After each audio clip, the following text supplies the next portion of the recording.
This is a panel of current students and alumni that have taken advantage of the Swartz Center and Project Olympus programs.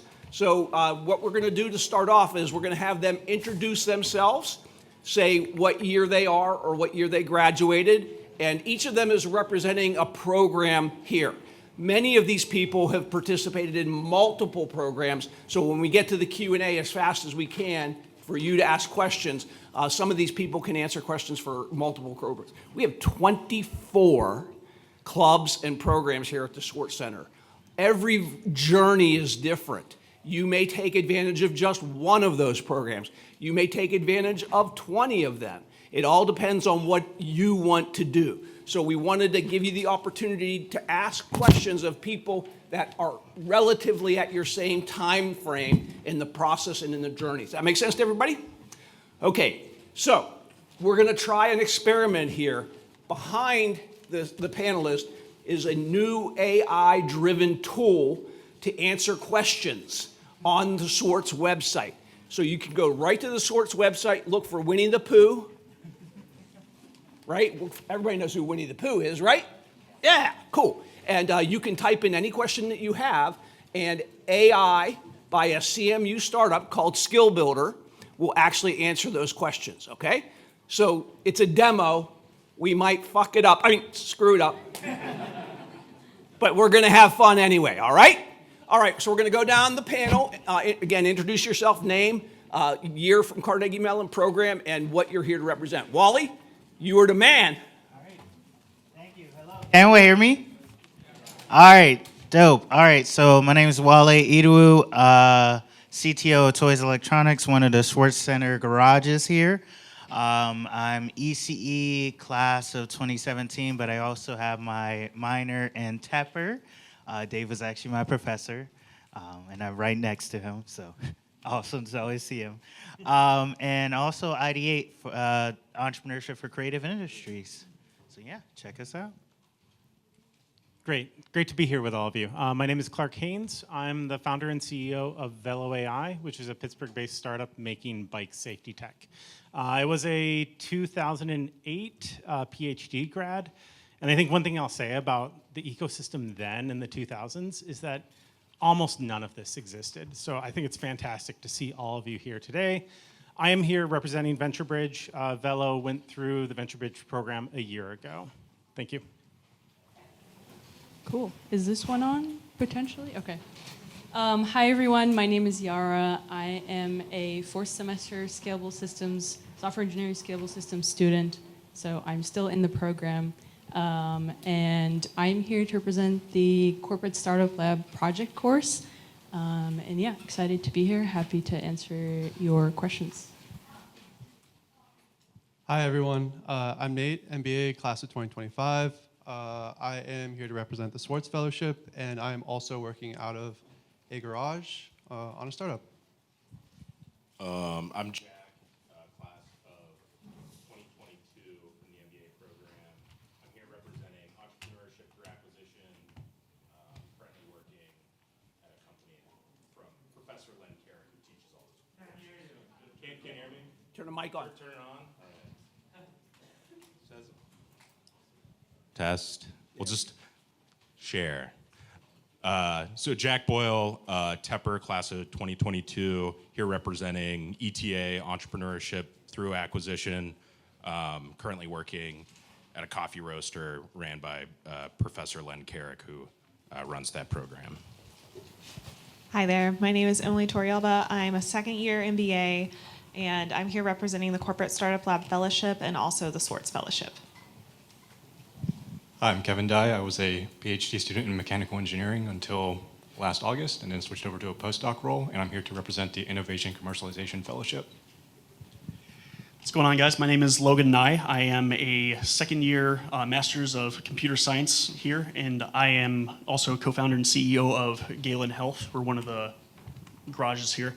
I'm here to represent the Swartz Fellowship and also tell you about the McGinnis Venture Competition.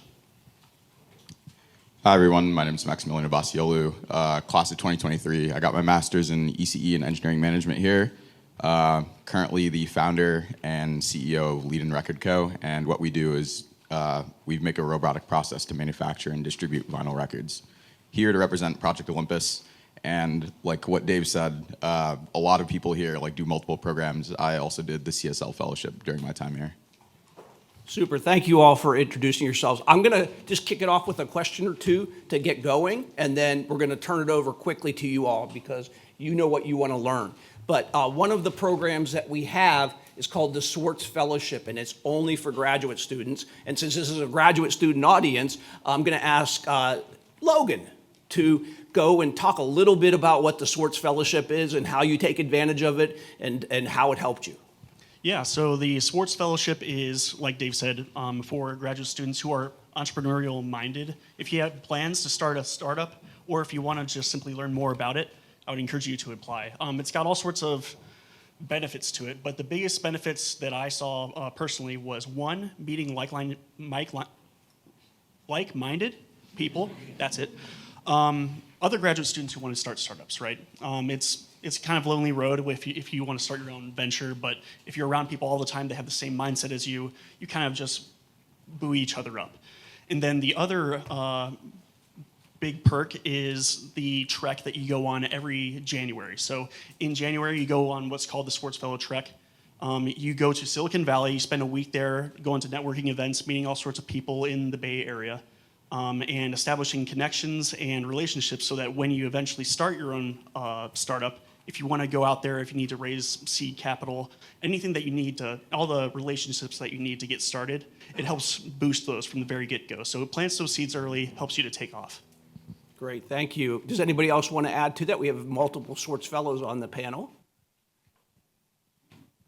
I'm just going to add to that because I think there's a very difficult culture to understand in Silicon Valley if you've never lived it. So a lot of us who are coming into it are very entrepreneurial minded, but we don't really know what's out there in terms of venture, startups, etc.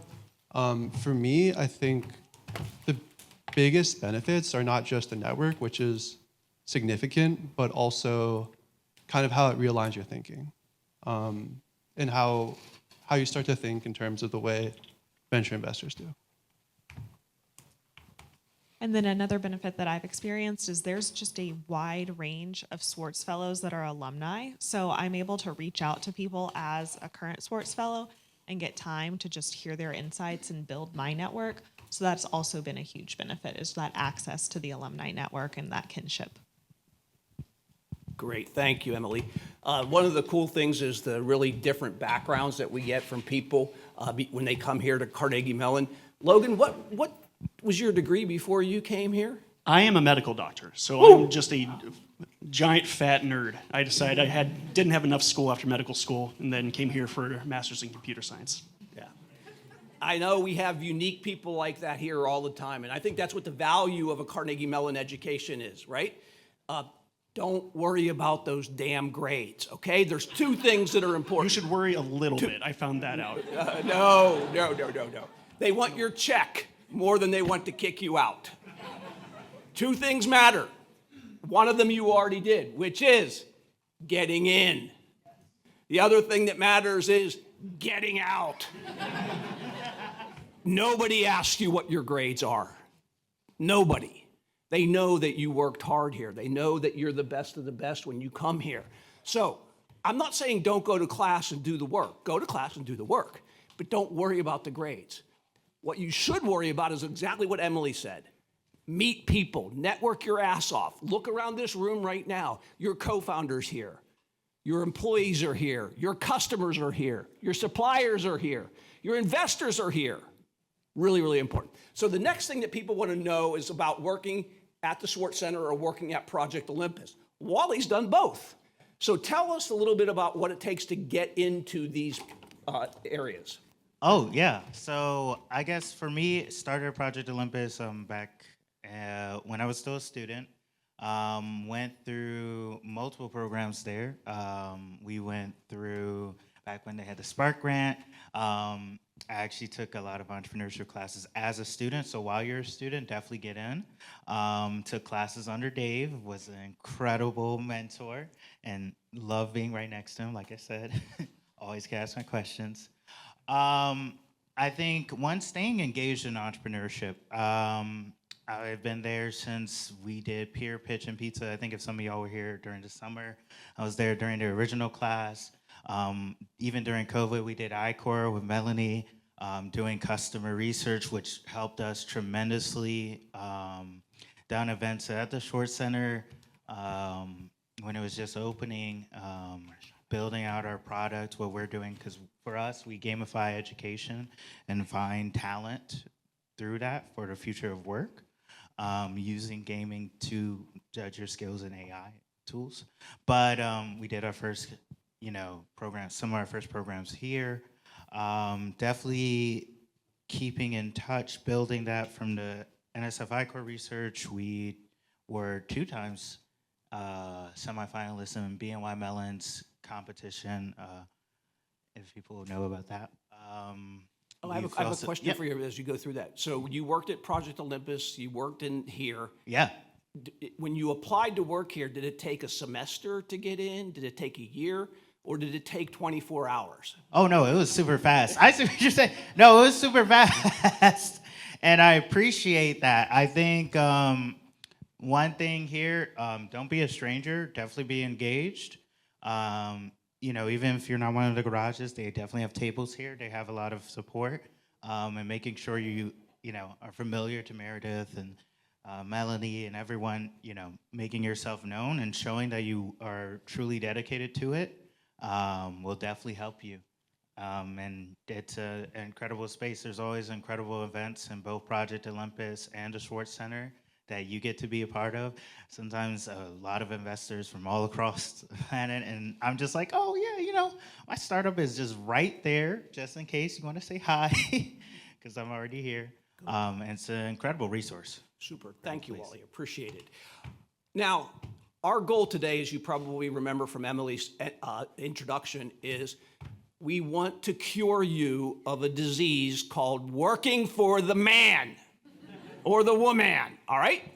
If you do that, you're going to lose this really important trait in all of our lives. It's called happiness. Entrepreneurs are happier than people that are not entrepreneurs, and it's because you get to chart your own course. So you're going to listen today from these folks that helped you chart your own course. Now, I always get somebody that says, but I have student loans. I get that. So we have a great program called the Corporate Startup Lab that helps you use startup methodologies and apply it to larger companies. And if you get into the CSL Fellows or into the CSL Capstone course, it's like a 3-month interview with a company that wants to be innovative and doesn't want to die like those S&P 500 companies. So, Yara, tell us a little bit about the CSL Capstone course. Sure. So I was, during the spring, part of the CSL project course. It is essentially like a 12-credit class, but I wouldn't approach it with the mindset of like, this is a class that I'm in. It was like a very good taste of what is it like to start an idea from fresh with some guidance, because we had a client. I got to work with Bosch, and I don't know if everyone's familiar with them, but when I thought Bosch at first, I thought of like appliances, for example, and we worked on healthcare, which is like so out of left field. So that was an incredible experience. And I think, again, like it gave me that first taste of what is it like and what's the process like of getting from a very basic idea, very vague prompt, and making something interesting out of it, right? And again, in a space where this is not exactly where they operate. So for me, at least, and for the client, that was a very fun, very interesting experience for all of us. But yeah. Great. Thank you, Yara. Emily was in another program that the Corporate Startup Lab has called CSL Fellows. Can you tell us a little bit about that experience? Yes. So with the CSL Fellowship, that's actually like during school, it's a job. And so you work with a client, and it's about innovating from within. So I think the correct term is like intrapreneurship. So the project I've been working on for 2 semesters, Tepper is actually my team's client. And it's, we're working with AI and some broad guidance at the beginning, doing market research, pitching to investors. It's been a fantastic experience to learn about innovation within a larger organization, and it is a paid fellowship. Yes, we've had companies like Bosch, like Philips, like PNC. These are the big companies, the man or the woman, that we don't want you to go to work for, but if you decide you have to go to work for, it's a really great way to marry the entrepreneurial mindset with taking a job that you're going to hate. All right. So how many PhDs in the audience? Okay, we have a few. Good. So Clark got his PhD here, and Kevin, did you finish and get it? Yeah. All right. Kevin took advantage while he was a PhD student, and you can take advantage of as a master's student if you're working in a lab with a faculty member who has government funding or corporate funding, okay? And that program will pay half of your tuition or your benefits. Or if you have that already covered, it will pay for other activities or resources that you need. So Kevin, you took advantage of this program. Tell us what it was like for you. Yeah, I'd say it covers for, I'd say, more than half of your salary and benefits. For me, it covered pretty much 1 year of a postdoc, which is pretty great. The main benefit is that you can focus not just on the technology that you're developing in the lab, but more on the commercialization efforts. So you can talk to people outside of CMU and try to understand where your technology would fit within industry, see how large the market is, see if there are customers that are interested in it. The way that the funding works out, you need to get $50,000 in matching funding, but the good thing is that there's a program sponsored by the National Science Foundation called ICOR, which is a great customer discovery program, and through it, you'll need to conduct over 100 customer discovery interviews, and you have money to go travel and talk to people in person to do that. So yeah, I went through the Innovation Commercialization Fellowship program, highly recommend it, and yeah, please feel free to ask me if you have any questions. Yeah, in just a couple minutes, we'll be asking you to ask questions, but I just want to touch base with Maximilian down at the end. Maximilian here representing the Project Olympus probe. Tell us what that is, Max. Yeah, Project Olympus, like what Meredith mentioned, is over on Henry Street. It's essentially an incubator for CMU students and alumni to join. And the nice thing about Project Olympus is like, essentially like you only have to have one CMU affiliated person to join. And it really just lowers the barrier of entry for you to get your startup off the ground. Like for instance, I started at Project Olympus like the last year of my graduate degree. And like to have space that's fully free is awesome. And the nice thing about Project Olympus— Can you say that again? It's free. It's like my favorite F word, literally. Yeah. And yeah, like the nice thing about Project Olympus is like free space. There's a shop, and Wally mentioned Spark grants.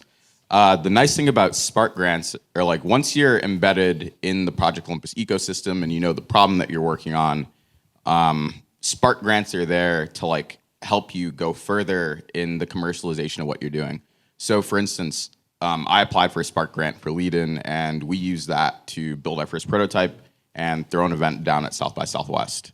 And from that event, we got a 300-person wait list that proved like what we were doing was going in the right direction. So Project Olympus really is just a helpful resource holistically. Great, thank you, Maximilian. Entrepreneurship here at CMU, for a lot of people, seems to be all AI and robotics, right?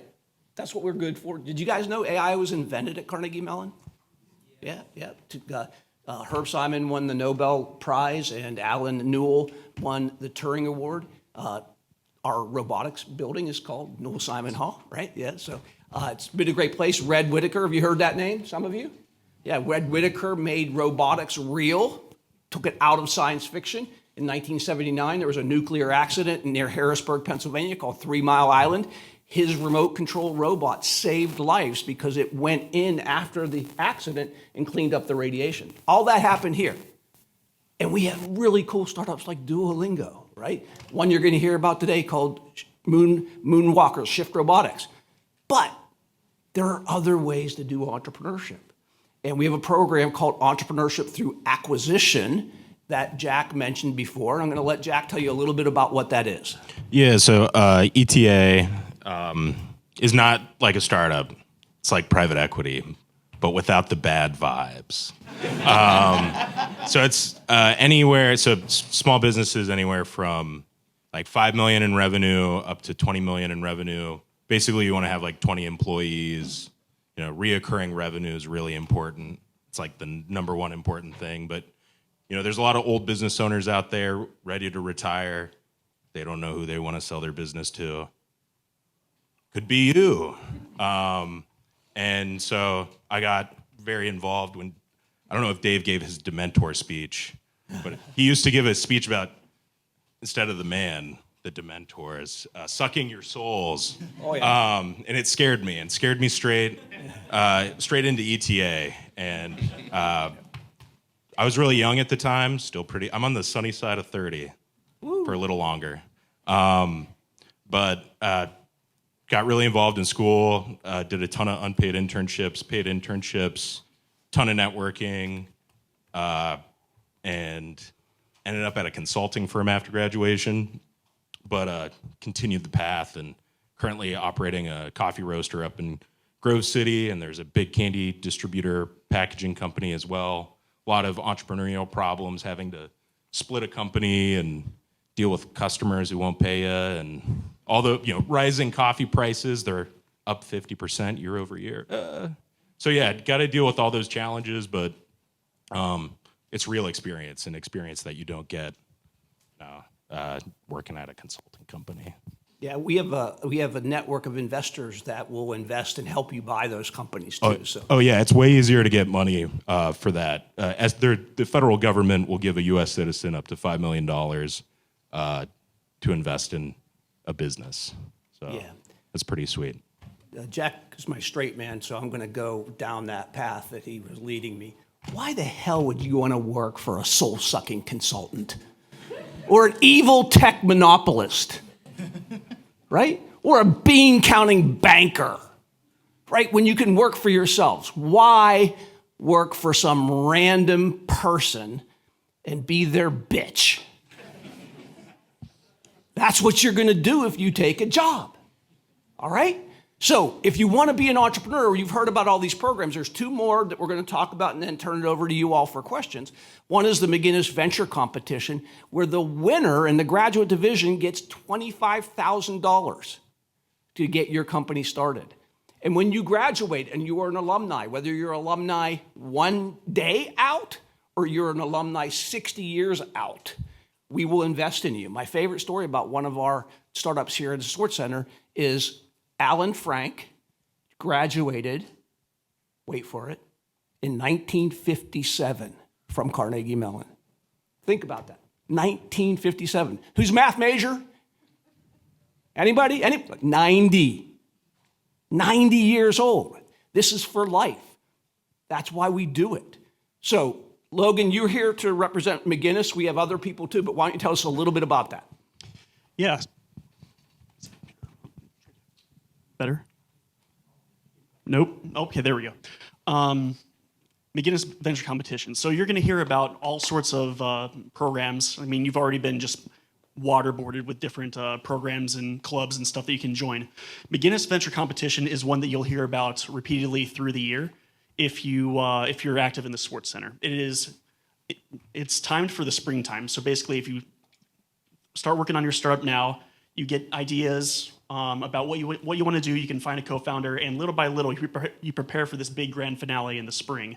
And it's really a big community event. It's the greater Pittsburgh area. All the biggest investors and names in the startup community come out, and they come do the finals right here in the Swartz Center.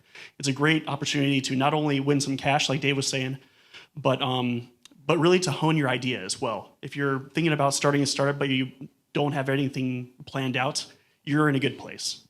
If you think that you know what your startup's going to be, I can tell you right now you're wrong. That changes, and that's expected. And the McGinnis competition has several rounds that help you hone that idea, kind of work on it little by little, and refine your process so that you know by the springtime when it's time to compete, basically what you're going to work on. So I would encourage you to to seek that one out and participate. Great. Thank you, Logan. Clark, you heard, graduated in 2008, right? That's a long time ago. No, not that long ago. Just kidding. I'm way older, so I can make jokes about you whippersnappers, Jack. So Venture Bridge is a program for alumni all over the world, not just here at Pittsburgh, right? We do demo days in the Bay Area. We do demo days in New York City. And you can come back to us in 5 years, because if you go to work for the man and you're somebody's BITCH, you're going to hate it. And the average time that people do that is 5 years. And we're here for you in 5 years, all right? Think about that. Take advantage of playing around with entrepreneurship now. Go to work for the man. Come back in 5 years, and a program like Venture Bridge will help you. Clark, take it from there. Thanks, Dave. Let's see if this is on. Okay. Venture Bridge was great. Again, it is open to anyone, no matter if you just graduated or you graduated a really, really long time ago. But the thing that was really nice about Venture Bridge was it was bringing in a bunch of people that may be at completely different stages of their career, but they were all at the same stage of building a startup. So we were all very early, very young in what does it mean to be a startup, talk to investors, talk to other startups, and kind of grow that community. And I think this is one thing to really underscore. Building a startup is a very lonely endeavor. You think that there's all this glamour to it, but like most of it is just heads down grinding. And so having this kind of community of people that you can talk to, which is frankly half of the Venture Bridge program, is like just a meeting once a week of like, what's sucking for you this week? What's sucking for me this week? And we kind of help each other out. The other half of it is actually talking to investors, talking to past alums from Venture Bridge, and just building this network and community. And I think that's the thing for us. I've now gone through almost like a half dozen different startup programs of some form, including accelerators. And Venture Bridge was really, really unique in that it was the best crash course in what is the investment world like. And kind of just knowing how to speak the lingo, knowing the seasonality of it, knowing how to talk to people. And all of that was extremely helpful, and just building the connections and also, most importantly, building the credibility of your startup. Because on day one, you're just a random person with an idea. But on day 100 and on day 1,000, you need to be, upping the level of who you are so that people really know what your startup is, what you're doing, and why you're doing it. Great. Thank you, Clark. I really appreciate that. Okay, we have about 30 minutes, give or take, to have you guys ask questions to the panelists. So I would like you to raise your hand if you have a question, and when you stand up, someone will come to you with a mic. There we go. Thank you. And say your name and the college that you are in here or you graduated from if you're an alum, and then you can ask your question. If you know who you want to ask it to, direct it to them, okay? Does that make sense to everybody? All right. First, we have a hand up over here. Run. No, I'm kidding. I run, but I got shoes now. Yeah. Oh, before you start, we're going to run our experiment right now, okay? This is our new AI-driven Q&A called Winnie, and look for Winnie the Pooh on their website, and you have questions, and instead of having to, browse through the website to find your answer, hopefully the answer will come up and a good link to them. So Colleen, right? Yes. Colleen is from Skill Builder, and she's going to do that for us as we go. All right. Oh, hopefully, unless we find out, because we've been here too long.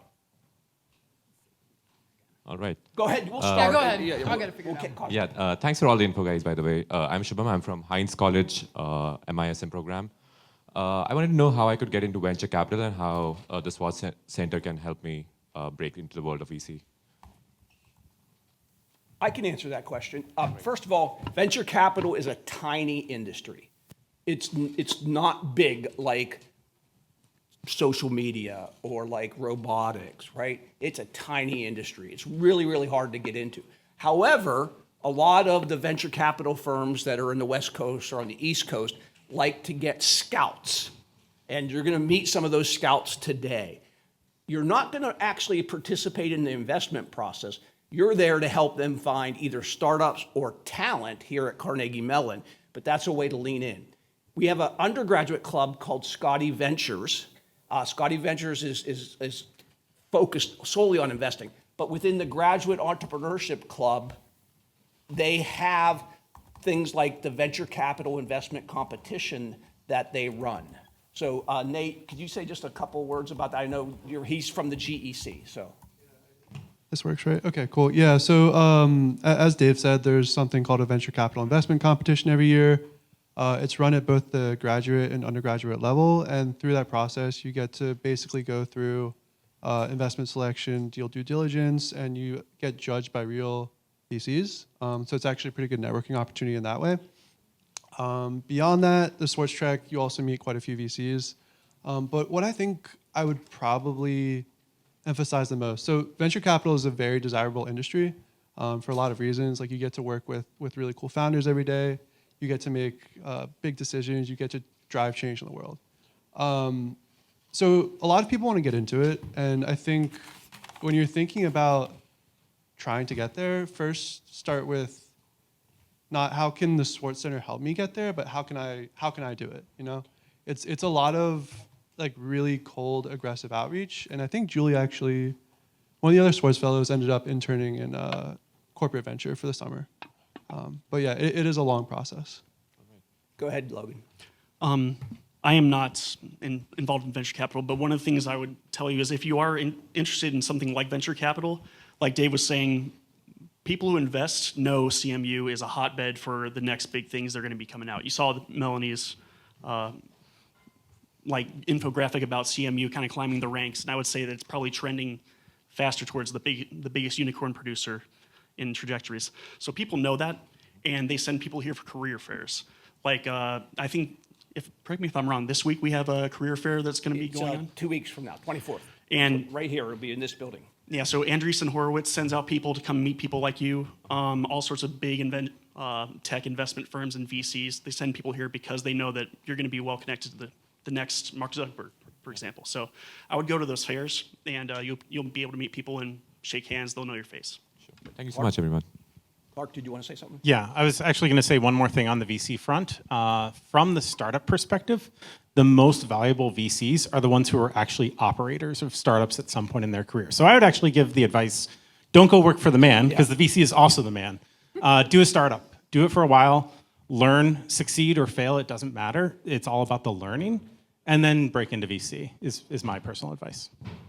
Yeah, just so you guys know, this was funded by Jim Swartz. His picture's on the wall right there. Jim Swartz founded Accel, one of the best venture capital firms in the world. If you don't know that firm, they were the first institutional money into Facebook, the first institutional money into Slack, and many, many more other companies.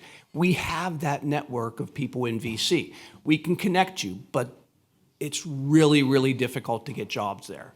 So you want to do what Clark said. Start a company, be successful. That will help you evaluate companies later because you've been through the process. Okay, thanks. Next, who's got the, there we go. Lots of questions, great. We'll try to work and get everybody in. Hey, hi everyone, good afternoon. I am Sid. So I'm studying Master of Science in Information Security at College of Engineering, INI. So I have a question. So I'm planning to build a software product, but I'm unsure how to increase my user base. So what's the best way I can do that? So where can I get guidance regarding this? So Melanie, customer discovery Kickstarter. Who do we have on that for here? Who's been through customer discovery Kickstarter?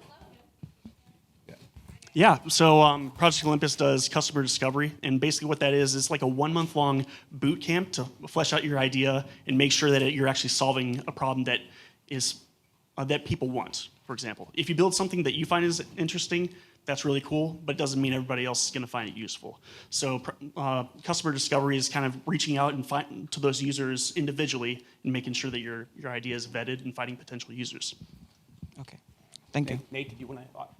I just wanted to add on to that. I feel like as engineers and technical people, we usually like jump to build something at first, and that can kind of be our Achilles heel.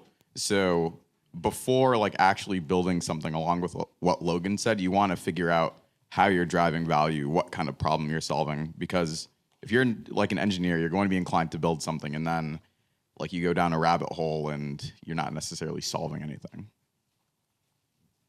All right, Wally, we'll let Wally go, and then we'll get to the next question. So, Yeah, actually, I'll agree with that. I think one thing that's incredible is human-centered design. Really talk to your users, talk to the people who have the problem. We do that every day. We still do it. I'm like talking to people right now, seeing right, and trying to understand where their pain points are is the best thing. Kind of getting out of that engineers super stuck in a whole mindset, and even I deal with that sometimes, and truly be like a sociable person. Like, okay, would something like this truly help you? And test it and iterate. all right, thank you. We're going to get to the next question. Thank you. By the way, some of these people and all of the programs will be at tables later, so you can go up individually to talk to them, just so you know. It's really important. The two programs that are not represented here, but it'll help do what he just said. One is the Entrepreneur in Residence program, like Meredith and Leah and Jim Jen, myself, the founder of Skill Builder, Adam Polisic. We've all built multiple companies. And so if you apply to work at the Swartz Center or Project Olympus, you'll get assigned an EIR that will listen to you about your idea, where you are, and they will help you find mentors. That's another program. We have over 1,000 CMU alumni and friends of CMU that are experts in all different kinds of things. And when we listen to you and your idea and what you want to accomplish, we will get you mentorship from people that have done something similar. So, all right, next question. Come up front. Got to spread the wealth. Hi, I'm Aditi Kurutala. I'm a first year's master's student at Hines College. So my question is, did you all already have an idea before applying to the programs and fellowship at the Swartz Center? And if yes, how did you make sure that idea was good enough to build a startup around it? Nate, I know you had an idea coming in. So I kind of had an unusual way in. So first off, I'd say there's no, like, you don't have to start a company if you do the Swartz Fellowship or work out of the Swartz Center. Like, you can work in the startup realm or be interested in family business, ETA, et cetera. But out of the Swartz Fellows, I think 5 or 6 have now started companies. Out of the 12, 1 was accepted to YC and declined.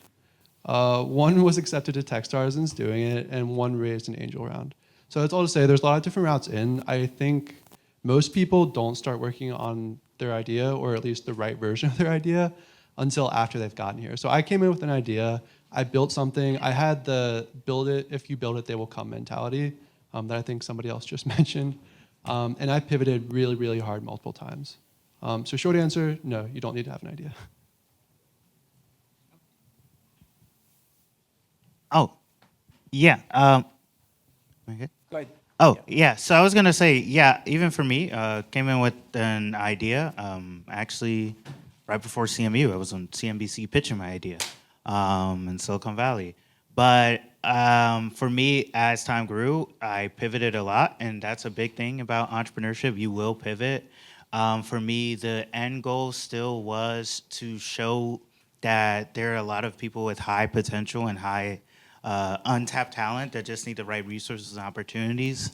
But originally, I started completely in hardware and building technology. Then from doing events like here, Swartz Center, or at Hunt Library, being an ID8, I started to see how technology also made an impact in education and getting people inspired, bringing people around. One of my mentees is now a Swartz Fellow, right? He's here at CMU. So I think having an idea is good, but understand and a lot of entrepreneurs do that, will pivot a lot into the right vehicles. And I think that was kind of mentioned, right? Yeah. That, you know, you can still have the same end goal, but you might have to pivot the vehicle or way you're going to get to your end goal. Super. Thanks, Wally. We have to start questions up front here. Yeah. Thank you. Hi, good afternoon. I'm Aoife. I'm a second-year Stand up, master. please. I'm a second-year master from Master of Computational Data Science in LTI, and I just heard about the Spark grant that helps you build your ideas and then like solidify how you commercialize things. Can you talk a little bit more about like the entire application process and what kind of benefits we can get out of that? Maximilian, you do Spark? Yeah, that is me. Yeah, so to get the Spark grant, To be eligible for the Spark grant, you have to be in Project Olympus. So you have to like have done their business model canvas application. And then afterwards, like to be eligible, you need to be a current CMU student, which you are.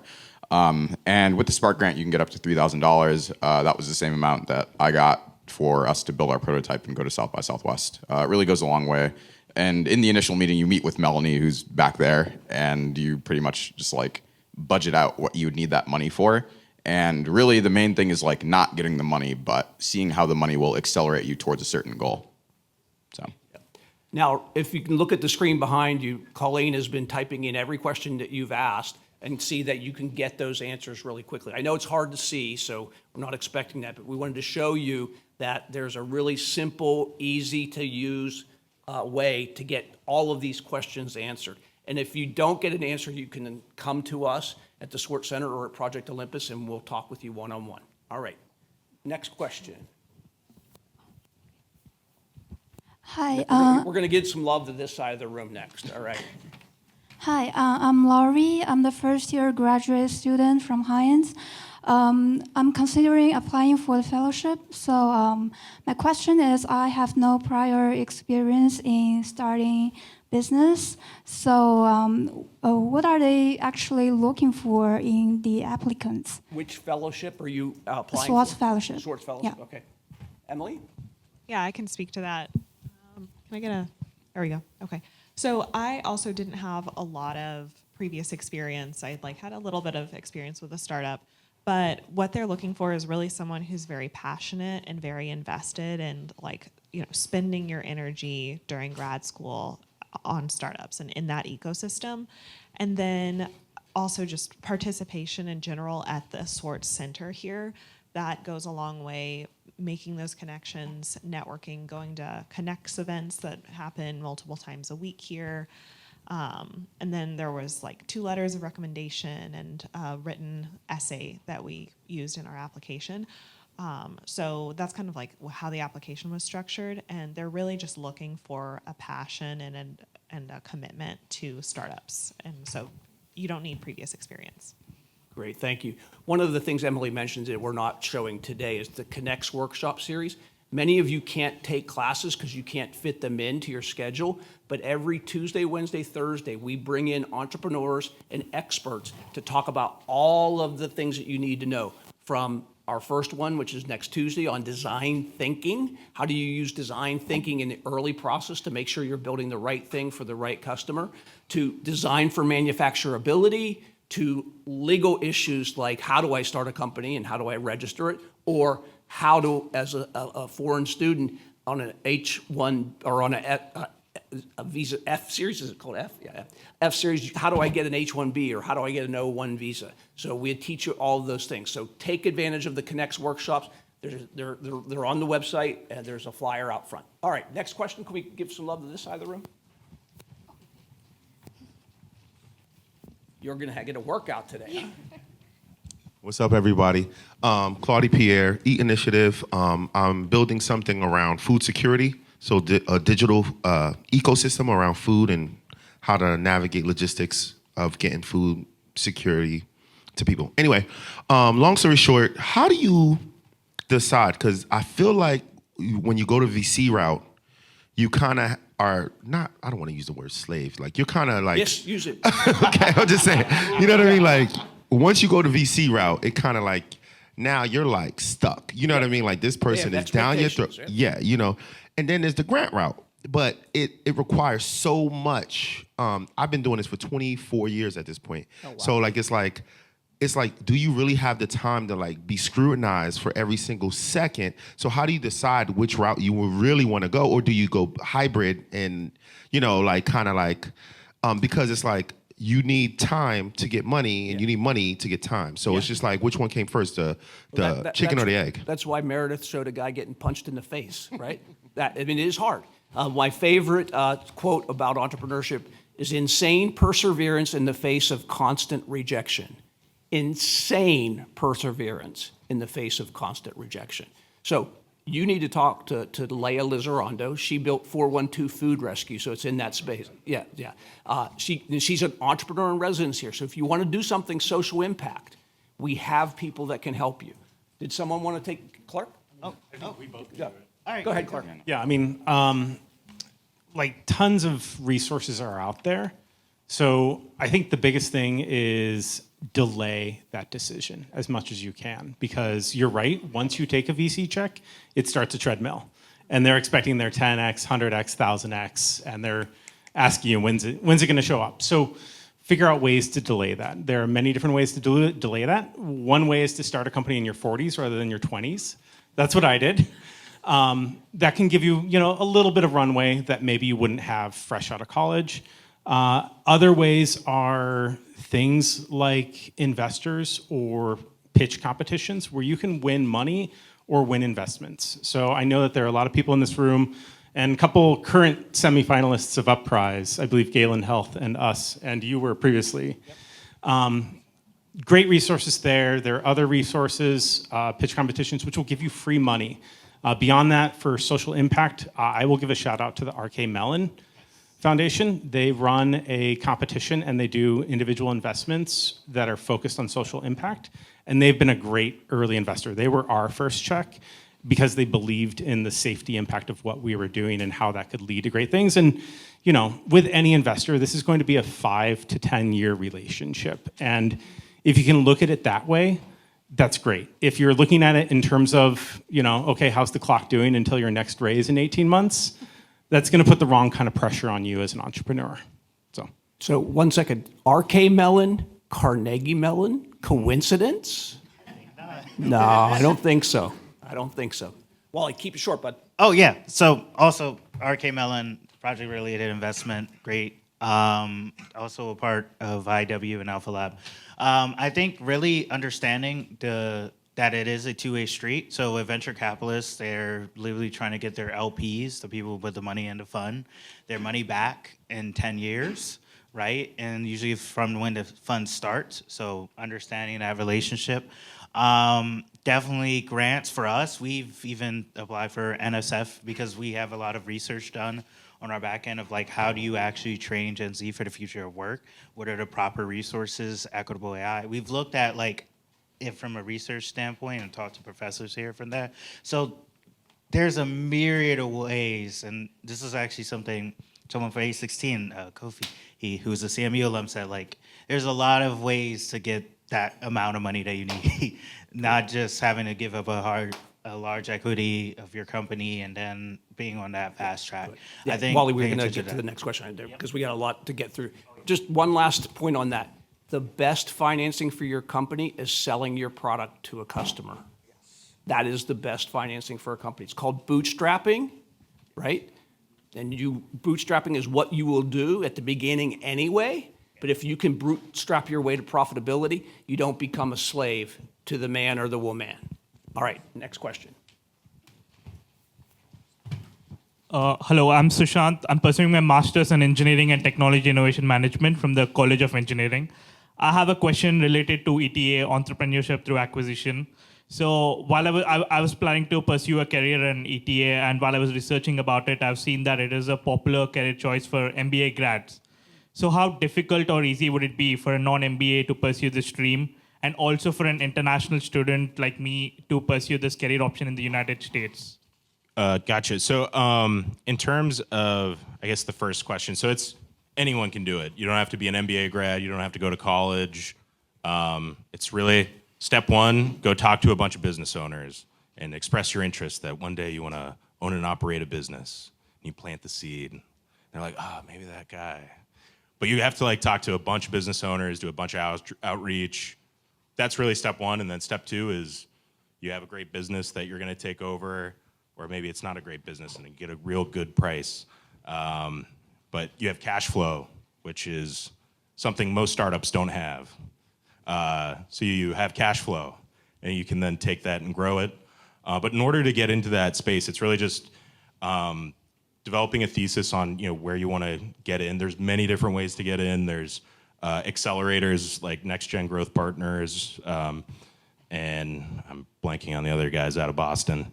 But that group, there's self-funded. You can get investors. There's many different ways you can get into it. I recommend at CMU, talking to Len Carrick. His class is open to non-MBA students. Read the Stanford Primer. Doug Jones, whose poster is in the Moonshot boardroom, like recommended to basically came up at the same time as the Stanford ETA. But there's a lot of resources here and around Pittsburgh. And happy to, please, Jack Boyle is my name. You can reach out to me on LinkedIn. Happy to discuss more about ETA and pathways and many opportunities For there. ETA here, join the GEC Club because they have programming about ETA networking. We have 2 courses in ETA that will help you work on your potential acquisition while you're a student and get you prepared to go do it. That's all really, really important. About the question about being a foreign student, most of you in this room have a STEM degree. A STEM degree for a foreign student gives you 1 year of OPT and a 2-year extension, 3 years. So if you buy a company, you can use your own company to put you in the H-1B lottery or to apply for an O-1. So you have a 3-year timeline to do that. So we'll just leave it there. Next question. Back, go to the back, go to the back. There we go. Oh, all the way down there? Avalon, there we go. Thank you. Hi, I'm Ellie. I'm a master's student in electrical engineering, and my question is for the PhDs, converted entrepreneurs. I'm wondering about, so say you have recognized some advanced technology and it has commercial viability down the road, it's not mainstream yet. Is the best route to go to a PhD and to gain expertise and experience with that technology, or you could work in industry where they're in the market, but maybe not at the cutting edge, right? They're like 3 steps behind where it is in academia. I guess I'm wondering, is a PhD too far removed from commercialization to be like a viable route if you're shooting for a startup? Kevin, you want to take that? Yeah, it's a good question. I think you could. I think you could go either way, honestly. With a PhD, the thing with a PhD is that you'll probably be spending most of your time on the technology itself, which maybe it helps you accelerate the development of whatever commercialization effort you would be working on in the future. But you also likely won't have that much independent time to focus on commercialization, which talking to customers and finding out whether that technology is actually useful and has a useful application is pretty important, and it takes a surprising amount of time. So like cold calling and reaching out to people, scheduling interviews, and then getting that feedback and iterating on what product idea you have in mind, that takes a significant amount of time as well. Clark, do you want to say something? Yeah, I'll jump in. So if you are not taking the academic approach, like going for a professorship somewhere, PhD is useful for really only one thing: proving that you can run large R&D projects. That's very different than startup, but I will say that after I got my PhD, I spent about 10 years running large R&D projects, and that experience really helped me gain a lot of expertise that ended up being really helpful for the startup. So I guess there are many ways to get there. In the end, the PhD is just 3 extra letters on your resume that get sent out to investors. One way of thinking of it. Yeah, I quit a PhD program in physics because I didn't think it was going to get me where I wanted to go to be an entrepreneur. So a PhD is great for what Clark just said. So I'm not putting PhD down. It can be really great for you. So if you want to do it, go ahead. We're about out of time for this session. Again, people will be around to answer questions all day. I just want to do a shout out for another electrical engineering graduate from Carnegie Mellon. He was undergrad, and then the 5th year ECE. He built the greatest consumer product of all time. Does anybody know what that is? Did you know that the iPhone was built by a team that was made up of a lot of Carnegie Mellon engineers? Matt was working for, his name's Matt Rogers, and we have a little display over there about what he did. He was working for the man. That man's name was Steve Jobs. And he woke up after he built the 4th version of the iPhone and said, why am I making Steve Jobs rich? I could make myself rich. So he started a company called Nest Labs, which was applying AI to IoT, well, alphabet soup there. He was very successful in that, and he's building a new company called The Mill, which is focusing on the food waste and carbon footprint problem. He is on our advisory board here. He is a mentor to a number of our companies, and he invests in them. That's just one guy of hundreds of people who've graduated from CMU that will do the same thing. So if you really want to be an entrepreneur, you got to just lean in. We're not going to spoon feed you, right? You got to go meet these people and the other hundreds that are here at the Swartz Center and at Project Olympus that are doing these things. You can do it. You already are smart. You got into CMU. You work hard, right? Everybody works on the weekend. You're not taking weekends off, right? The third element that you need is confidence, belief in yourself. And you can train yourself to do that. I'm not going to get into it now, but you can. So just get started. It's really low risk while you're here for 1 year, 2 years, 5 years, right? Get started. Try something. Let's give our panelists a great big hand.